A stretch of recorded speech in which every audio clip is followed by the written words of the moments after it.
मियाँ बीवी की एक साथ वफात हो गई। मियाँ भूत बन गया और बीवी चुड़ैल। बीवी हंस के बोली, भूत बन के कितने अच्छे लग रहे हो। मियाँ मुस्कुरा कर बोला, ओ तुम जरा भी नहीं बदली।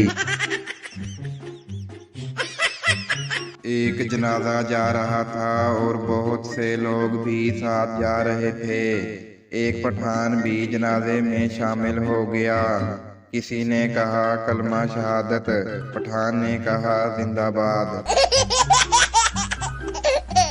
शोहर ने अपनी बीवी से कहा, अभी तक खाना नहीं पकाया।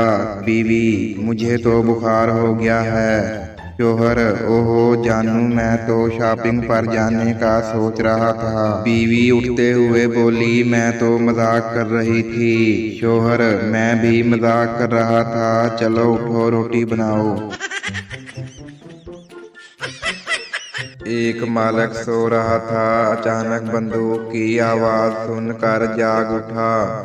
सामने देखा तो उसका मुलाजिम बंदूक लिए खड़ा था। मालिक ने पूछा, क्या हुआ?